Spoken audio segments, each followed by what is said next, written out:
आनंदीबेन पटेल, मुख्यमंत्री श्रीमान योगी आदित्यनाथ जी, गीता प्रेस के श्री केशवराम अग्रवाल जी, श्री विष्णु प्रसाद जी, सांसद भाई रविकिशन जी, अन्य महानुभाव, देवी और सज्जनों, सावन का पवित्र मास, इंद्रदेव का आशीर्वाद, शिवावतार गुरु गोरखनाथ की तपोस्थली और अनेकानेक संतों की कर्मस्थली ये गीता प्रेस गोरखपुर। जब संतों का आशीर्वाद फलीभूत होता है तब इस तरह के सुखद अवसर का लाभ मिलता है। इस बार का मेरा गोरखपुर का दौरा विकास भी, विरासत भी, इस नीति का एक अद्भुत उदाहरण है।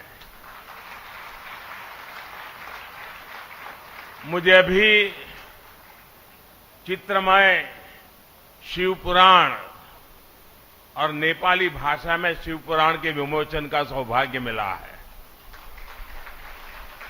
गीता प्रेस के इस कार्यक्रम के बाद मैं गोरखपुर रेलवे स्टेशन जाऊंगा। आज से ही गोरखपुर रेलवे स्टेशन के आधुनिकीकरण का काम भी शुरू होने जा रहा है।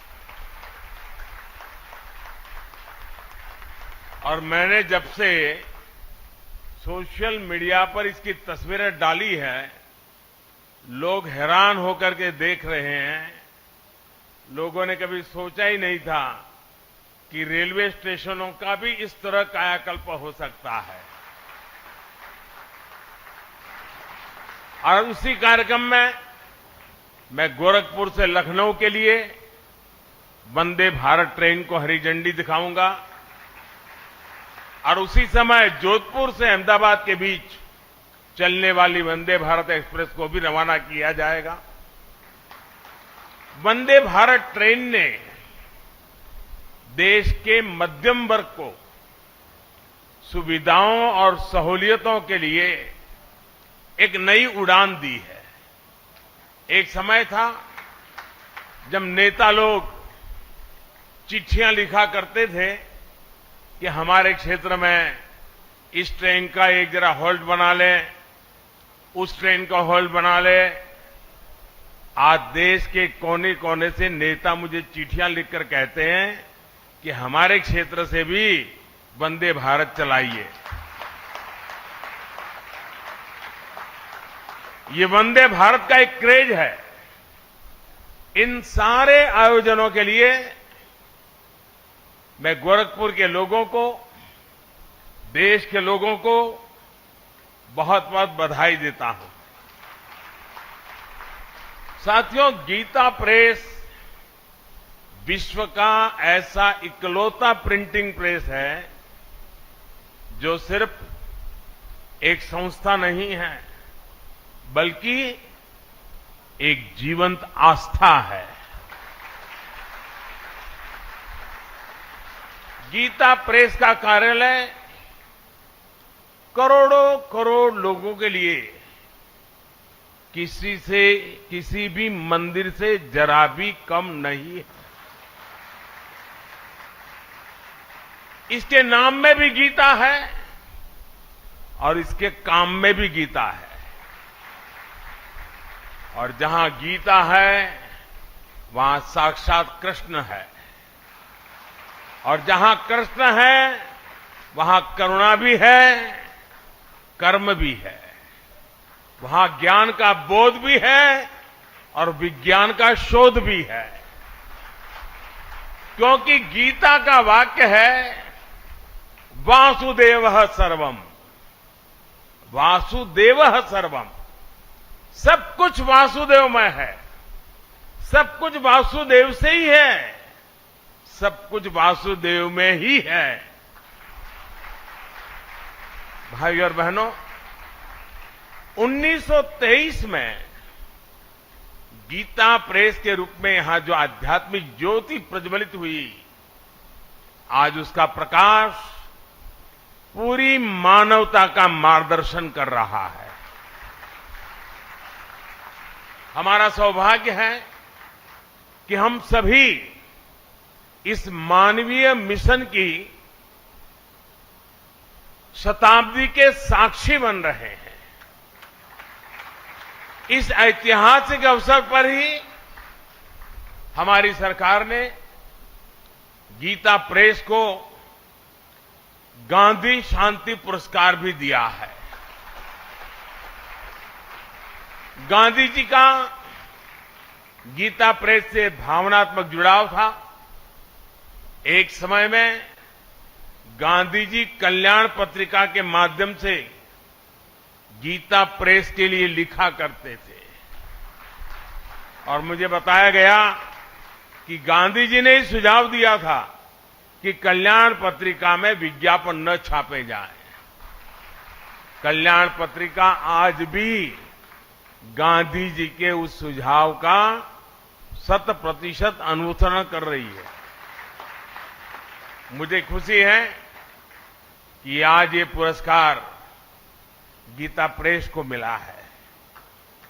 ये देश की ओर से गीता प्रेस का सम्मान है, इसके योगदान का सम्मान है और इसकी 100 वर्षों की विरासत का सम्मान है। इन 100 वर्षों में गीता प्रेस द्वारा करोड़ों करोड़ों किताबें प्रकाशित हो चुकी है। आंकड़ा कभी कोई 70 बताता है, कोई 80 बताता है, कोई 90 करोड़ बताता है। ये संख्या किसी को भी हैरान कर सकती है और ये पुस्तकें लागत से भी कम मूल्य पर बिकती हैं, घर घर पहुंचाई जाती है। आप कल्पना कर सकते हैं इस विद्या प्रवाह ने कितने ही लोगों को आध्यात्मिक बौद्धिक तृप्ति दी होगी, समाज के लिए कितने ही समर्पित नागरिकों का निर्माण किया होगा। मैं उन विभूतियों का अभिनंदन करता हूं जो इस यज्ञ में निष्काम भाव से बिना किसी प्रचार के अपना सहयोग देते रहे हैं। मैं इस अवसर पर सेठ जी, श्री जयदयाल गोयनका जी और भाई जी श्री हनुमान प्रसाद पोद्दार जैसी विभूतियों के प्रति अपनी श्रद्धांजलि भी अर्पित करता हूं। साथियों, गीता प्रेस जैसी संस्था सिर्फ धर्म और कर्म से नहीं जुड़ी है, बल्कि इसका एक राष्ट्रीय चरित्र भी है। गीता प्रेस भारत को जोड़ती है, भारत की एकजुटता को सशक्त करती है। देश भर में इसकी 20 शाखाएं हैं। देश के हर कोने में रेलवे स्टेशनों पर हमें गीता प्रेस का स्टॉल देखने को मिलता है। 15 अलग अलग भाषाओं में यहां से करीब 1600 प्रकाशन होते हैं। गीता प्रेस अलग अलग भाषाओं में भारत के मूल चिंतन को जन जन तक पहुंचाती है। गीता प्रेस एक तरह से एक भारत श्रेष्ठ भारत की भावना को प्रतिनिधित्व देती है। साथियों, गीता प्रेस ने अपने 100 वर्षों की ये यात्रा एक ऐसे समय में पूरी की है जब देश अपनी आजादी के 75 वर्ष मना रहा है। इस तरह के योग केवल संयोग नहीं होते। 1947 के पहले भारत ने निरंतर अपने पुनर्जागरण के लिए अलग अलग क्षेत्रों में प्रयास किए। अलग अलग संस्थाओं ने भारत की आत्मा को जगाने के लिए आकार लिया। इसी का परिणाम था कि 1947 आते आते भारत मन और मानस से गुलामी की बेड़ियों को तोड़ने के लिए पूरी तरह तैयार हो गया। गीता प्रेस की स्थापना भी इसका एक बहुत बड़ा आधार बनी। 100 साल पहले का ऐसा समय जब सदियों की गुलामी ने भारत की चेतना को धूमिल कर दिया था। आप भी जानते हैं कि इससे भी सैकड़ों साल पहले विदेशी आक्रांताओं ने हमारे पुस्तकालयों को जलाया था। अंग्रेजों के दौर में गुरुकुल और गुरु परंपरा लगभग नष्ट कर दिए गए थे। ऐसे में स्वाभाविक था कि ज्ञान और विरासत लुप्त होने की कगार पर थे। हमारे पूज्य ग्रंथ गायब होने लगे थे। जो प्रिंटिंग प्रेस भारत में थे वो महंगी कीमत के कारण सामान्य मानवी की पहुंच से दूर थे। आप कल्पना करिए, गीता और रामायण के बिना हमारा समाज कैसे चला रहा होगा। जब मूल्यों और आदर्शों के स्रोत ही सूखने लगे तो समाज का प्रवाह अपने आप थमने लगता है। लेकिन साथियों, हमें एक बात और याद रखनी है।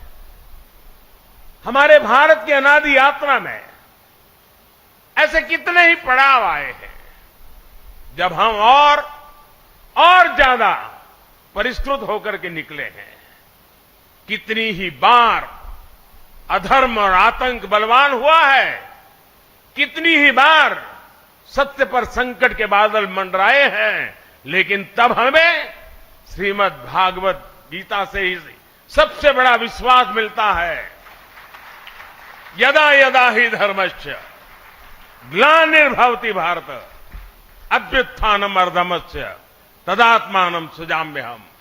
अर्थात जब जब धर्म की सत्ता पर, सत्य की सत्ता पर संकट आता है तब तब ईश्वर उसकी रक्षा के लिए प्रकट होते हैं। और गीता का 10वां अध्याय बताता है कि ईश्वर कितनी ही विभूतियों के रूप में सामने आ सकता है।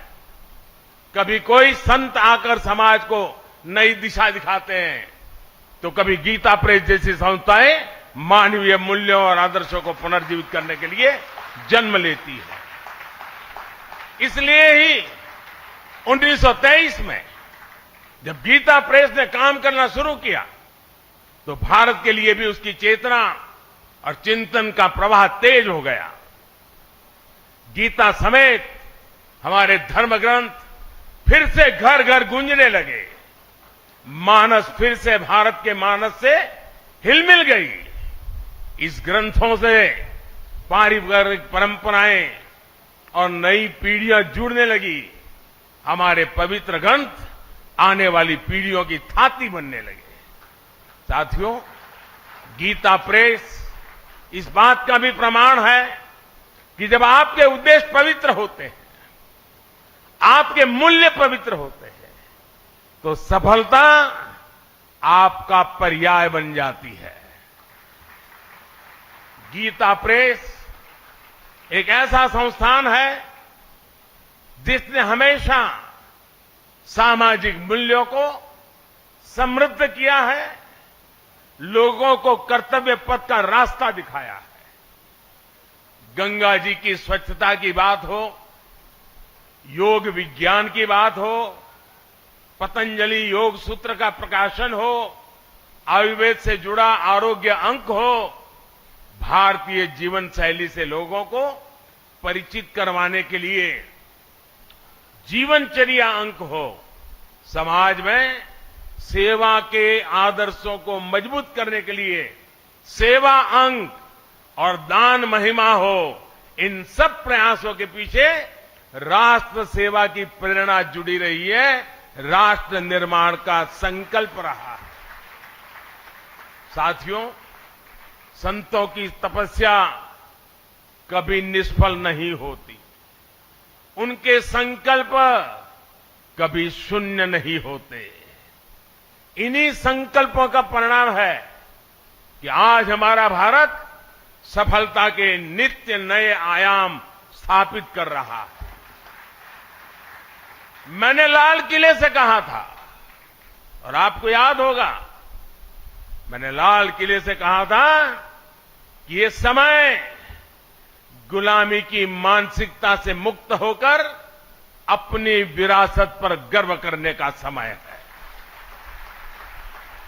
और इसलिए शुरुआत में भी मैंने कहा, आज देश विकास और विरासत दोनों को साथ लेकर चल रहा है।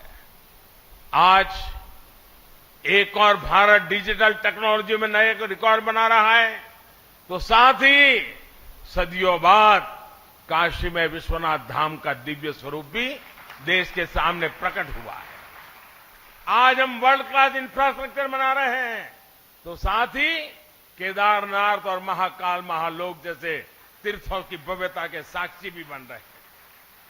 सदियों बाद अयोध्या में भव्य राम मंदिर का सपना, हमारा सपना पूरा होने जा रहा है।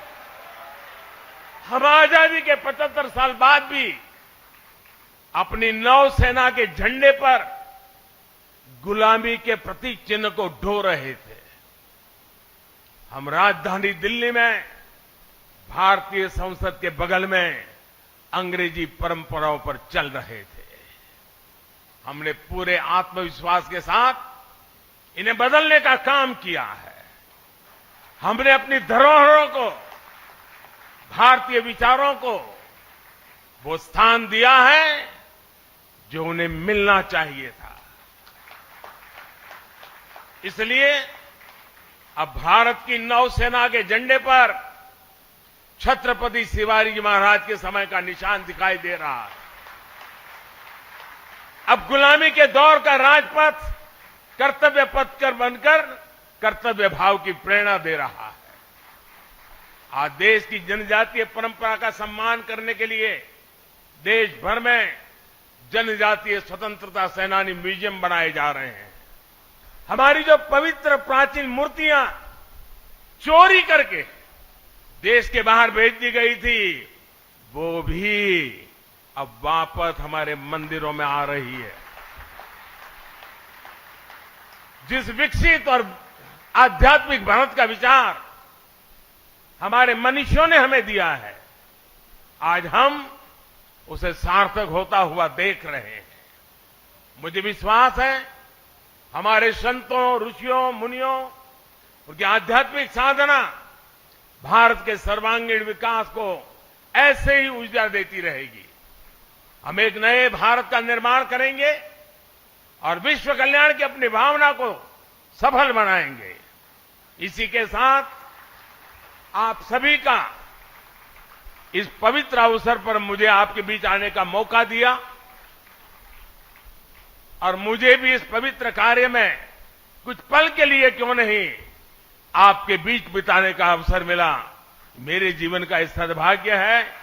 आप सबका मैं फिर से एक बार हृदय से बहुत बहुत धन्यवाद करता हूं, बहुत बहुत शुभकामनाएं देता हूं।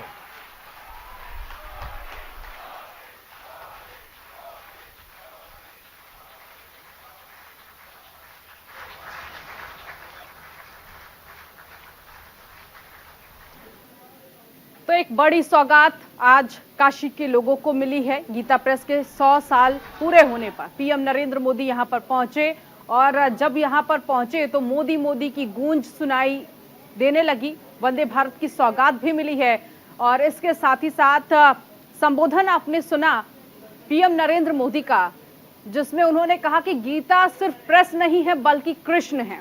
तो 100 साल हो चुका है गीता प्रेस का और इसी मौके पर पीएम यहां पहुंचे गोरखपुर को। पीएम ने गीता संदेश भी दिया। काशी को बड़ी सौगात मिली है और इसके साथ ही साथ गीता प्रेस ने जो योगदान दिया है उस योगदान का भी पीएम नरेंद्र मोदी ने आज जिक्र किया। गीता प्रेस संतों की कार्यस्थल रहा है, पीएम नरेंद्र मोदी ने कहा। और वंदे भारत ट्रेन के माध्यम से वर्ग को नई सुविधा मिली है। वंदे भारत ट्रेन की सुविधा भी पीएम नरेंद्र मोदी ने अपने संबोधन के जरिए गिनाई और इस सुविधा और सहूलियत की एक नई उड़ान वंदे भारत एक्सप्रेस को बताया। गीता प्रेस संस्था नहीं, पीएम नरेंद्र मोदी ने कहा वो कृष्ण है। जहां गीता है वहां साक्षात कृष्ण भी हैं। ये पीएम नरेंद्र मोदी ने अपने संबोधन में कहा। गीता प्रेस को गांधी सम्मान पुरस्कार भी दिया गया है और अब पीएम नरेंद्र मोदी गीता प्रेस के शताब्दी समारोह में आज शामिल हुए। सबसे पहले उन्होंने इस प्रेस में घूमकर मुख्यमंत्री योगी आदित्यनाथ के साथ जायजा लिया और उसके बाद प्रदेशवासियों को सौगात दी और गीता प्रेस का संदेश दिया।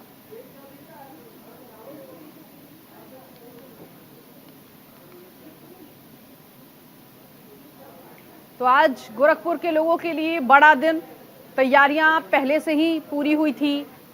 खुद मुख्यमंत्री यहां पर जायजा लेने पहुंचे थे।